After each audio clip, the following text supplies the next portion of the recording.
সংবাদ সবাইকে স্বাগত জানাচ্ছি আমি ফিরোজ তোহা। শুরুতে সংবাদ শিরোনাম জানিয়ে দেব এই মুহূর্তে হাতে পাওয়া সকালের সর্বশেষ গুরুত্বপূর্ণ আপডেট সংবাদ।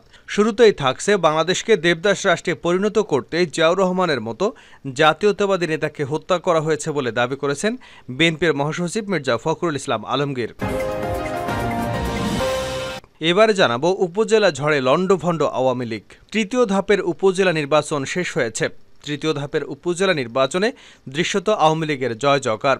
স্বতন্ত্র হিসেবে আওয়ামী লীগের বিভিন্ন স্তরের নেতারা এ নির্বাচনে বিপুলভাবে বিজয়ী হয়েছেন। আগের দুই দফার নির্বাচনের মতো এ নির্বাচনেও ভোটারের উপস্থিতি ছিল খুবই কম।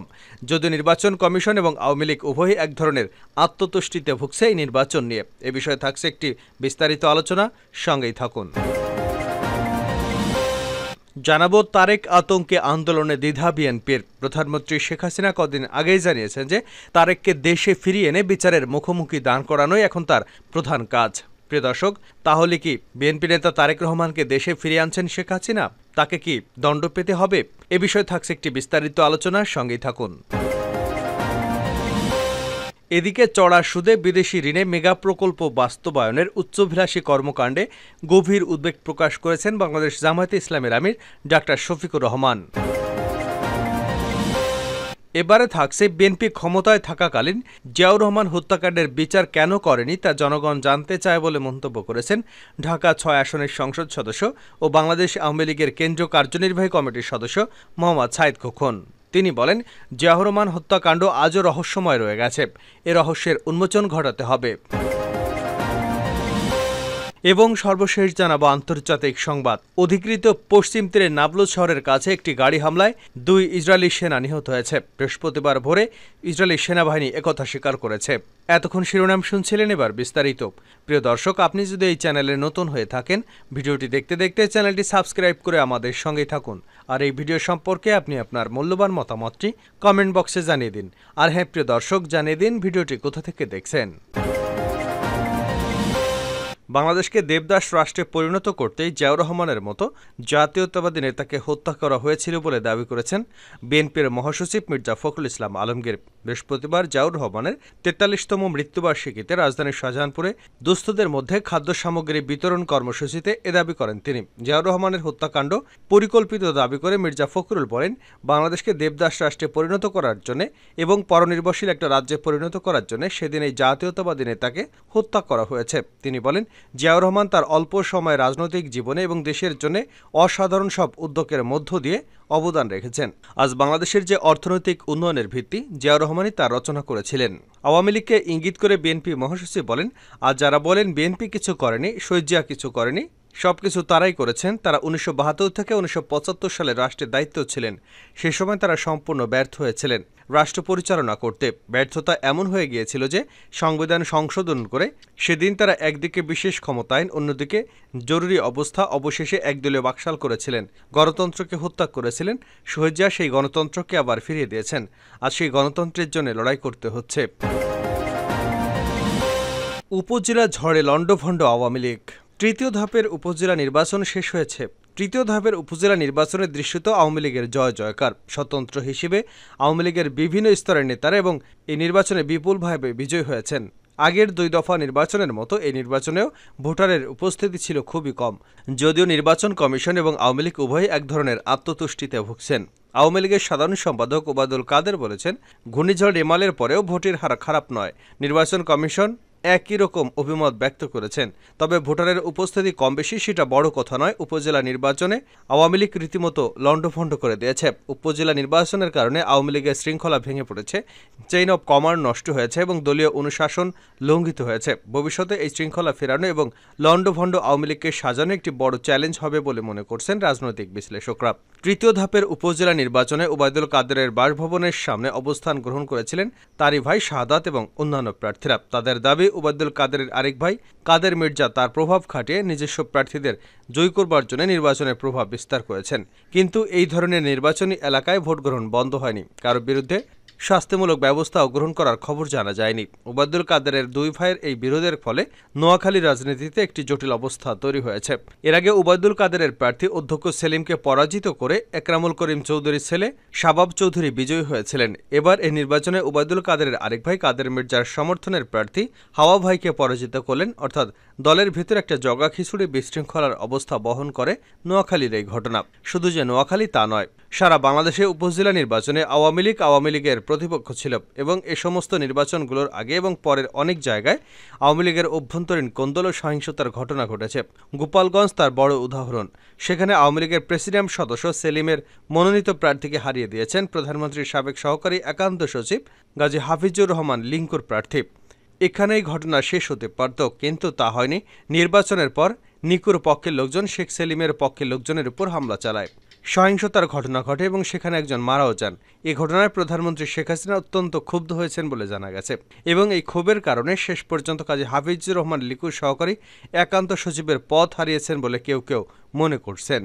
শুধু যে গোপালগঞ্জে ঘটেছে এমনটি নয়, দেশের বিভিন্ন স্থানে এরকম ঘটনা অহরহ ঘটছে। আওয়ামী লীগের একান্ত নেতা গোপালগঞ্জ হল আওয়ামী লীগের আতুরঘর। সেখানে যদি এরকম ঘটনা ঘটে, সারা দেশের অবস্থা কি তা সহজেই অনুমেয়। তৃতীয় ধাপের উপজেলা নির্বাচনে বিভিন্ন স্থানে আওয়ামী লীগের হেভিওয়েট প্রার্থীদের মনোনীত মাইম্যানরা ধরাশয়ী হয়েছেন। অনেক জায়গায় আওয়ামী লীগের মধ্যে বিরোধ সহিংসতা পর্যায়ে চলে গেছে। সবকিছু মিলে আওয়ামী লীগের যে ক্ষত সৃষ্টি হয়েছে তা সারানো এখন অত্যন্ত বড় চ্যালেঞ্জ। তারেক আতঙ্কে আন্দোলনের দ্বিধা বিএনপির। প্রধানমন্ত্রী শেখ হাসিনা কদিন আগেই জানিয়েছেন যে তারেককে দেশে ফিরিয়ে এনে বিচারের মুখোমুখি দাঁড় করানোই এখন তার প্রধান কাজ। প্রধানমন্ত্রীর এই ঘোষণার পর বিএনপির মধ্যে চিন্তার ভাঁজ। বিএনপি নেতারা উদ্বিগ্ন, আতঙ্কিত। শুধু ঢাকায় বিএনপি নেতারাই নন, লন্ডনের তারেক জিয়াও এই বার্তাকে অত্যন্ত গুরুত্ব সহকারে নিয়েছেন। বিএনপির একাধিক দায়িত্বশীল সূত্র বলছে, তারেক জিয়া লন্ডন থেকে বিএনপির একাধিক নেতার সঙ্গে এ বিষয় নিয়ে কথা বলেছেন। নানা বাস্তবতায় প্রধানমন্ত্রীর বক্তব্যকে অত্যন্ত গুরুত্বের সঙ্গে নিচ্ছে বিএনপি। আর এ কারণেই তারা মনে করছে যে এরকম পরিস্থিতি হলে বিএনপির জন্য তা হবে এক ধরনের কঠিন বার্তা। এমনিতেই বেগম জিয়া মুসলিকা নিয়ে ফিরোজায় অবস্থান করছেন, আর তারেক জিয়াকে যদি দেশে ফিরিয়ে এনে শাস্তির আওতায় আনা হয় তাহলে বিএনপির জন্য এক কঠিন পরিস্থিতি তৈরি হবে। আর এ কারণেই জোরে সোরে আন্দোলনের ব্যাপারে বিএনপির মধ্যে দ্বিধাদ্বন্দ্ব দেখা দিয়েছে। দায়িত্বশীল একাধিক সূত্রগুলো বলছে, বিএনপি নেতারা জানবার চেষ্টা করছেন কেন প্রধানমন্ত্রী হঠাৎ তারেক জিয়ার বিষয়ে এমনটি বললেন। এ বিষয়ে বিএনপি নেতারা কেন গুরুত্ব দেবেন? বিএনপি নেতারাই একাধিক কারণে এটিকে গুরুত্বপূর্ণ মনে করছেন। প্রথমত, বিএনপি নেতারা বলছেন যে প্রধানমন্ত্রী যখন যেটা বলেন সেটা তিনি বাস্তবায়ন করে দেখান এবং এখানে তিনি সাহসিকতার সঙ্গে কাজ করেন। যেমন কেউ বিশ্বাস করেনি বেগম খালেদা জিয়াকে বাড়ি থেকে উচ্ছেদ করা হবে, কিন্তু বাস্তবে সেটা ঘটিয়েছেন। সকলের কাছে অকল্পনীয় ছিল বেগম খালেদা জিয়াকে কারাগারে 2 বছরের বেশি সময় আটকে রাখা সম্ভব হবে না, কিন্তু সেটাই করে দেখিয়েছেন প্রধানমন্ত্রী শেখ হাসিনা। কাজেই তারেক জিয়াকে লন্ডন থেকে দেশে ফিরিয়ে আনা হবে।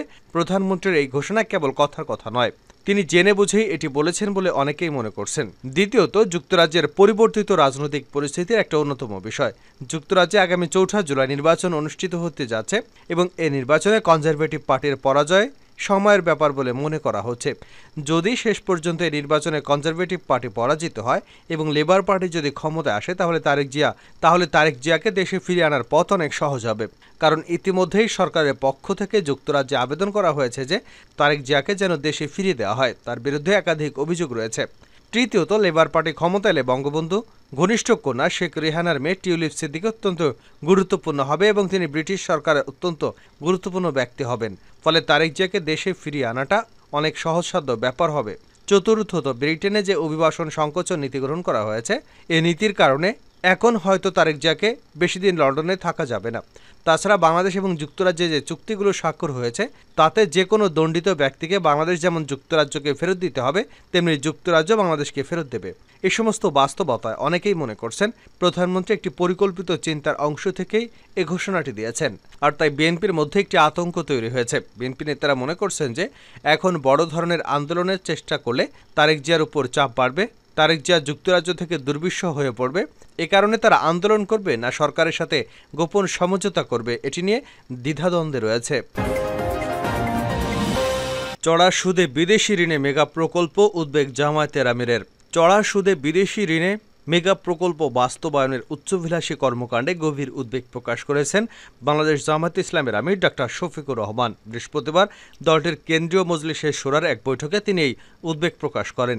ডক্টর শফিকুর রহমান বলেন, জামায়াতে ইসলামীর কেন্দ্রীয় মজলিসের শূরা গভীর উদ্বেগের সাথে লক্ষ্য করছে যে দেশের অর্থনীতির উপর সরকারের কোনো নিয়ন্ত্রণ নেই, মূল্যস্ফীতি বেড়েই চলেছে আশঙ্কাজনকভাবে, শেয়ার বাজার ধ্বংস, রিজার্ভ কমে $13 বিলিয়ন নেমে এসেছে, রপ্তানিও কমেছে, বিদেশ থেকে আসা রেমিটেন্স কমেছে, স্বর্ণের দাম বেড়েছে, ঘুষ দুর্নীতি, অর্থ আত্মসাৎ, বিদেশে অর্থ পাচার বাড়ছে ব্যাপক হারে, ডলারের দাম বেড়েছে আশঙ্কাজনকভাবে, খোলা বাজারে প্রতি ডলার 125 থেকে 130 টাকায় বিক্রি হচ্ছে, ব্যাংকগুলোতে টাকা নেই, বাংলাদেশি ব্যাংক থেকে ঋণ নিয়ে সেগুলো কোনোভাবে টিকে আছে, চারিদিকে শুধু নেই আর নেই। তিনি বলেন, গত 7 জানুয়ারি প্রহসনের নির্বাচনের মাধ্যমে আওয়ামী লীগ মনোনীত প্রার্থীগণ এবং বর্তমান অনুষ্ঠিত প্রহসনের উপজেলা নির্বাচনে আওয়ামী লীগের নেতারা নির্বাচন কমিশনে তাদের সম্পদের যে হিসাব জমা দিয়েছে তাতে দেখা যাচ্ছে এক একজন নেতার সম্পদ বেড়েছে 100 থেকে 1000 গুণ পর্যন্ত।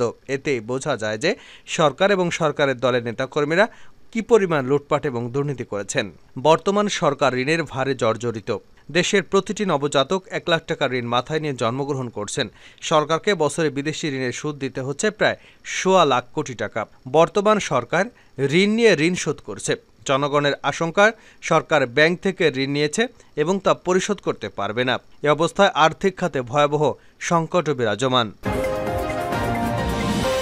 শেষ করছে আন্তর্জাতিক সংবাদ দিয়ে। পশ্চিম তীরে গাড়ি চাপায় 2 ইসরায়েলি সৈন্য নিহত।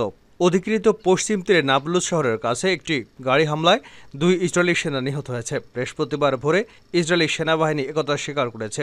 সেনাবাহিনী এর আগে বুধবার নাবলুসের বাইরে একটি ইসরায়েলি বসতির কাছে একটি গাড়ি হামলার কথা জানিয়েছিল। পরে জানানো হয়, হামলায় সৈনিক এলিয়া হিলেল এবং ডিয়েগো শোভিসা হারশাস নিহত হয়েছে। উভয়ের বয়স 20 বছর এবং তাদের কেফির ব্রিগেডের সদস্য হিসেবে শনাক্ত করা হয়।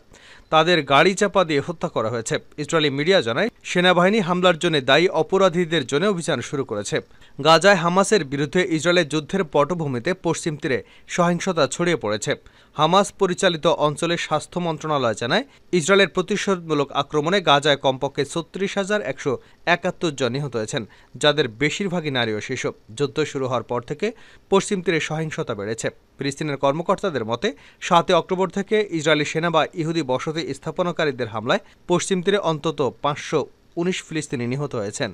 ইসরায়েলের সরকারি পরিসংখ্যান এপির সমীক্ষা অনুসারে বুধবারের গাড়ি হামলায় 2 জন সহ এ সময় পশ্চিম তীরে কমপক্ষে 12 জন ইসরায়েলি নিহত হয়েছে।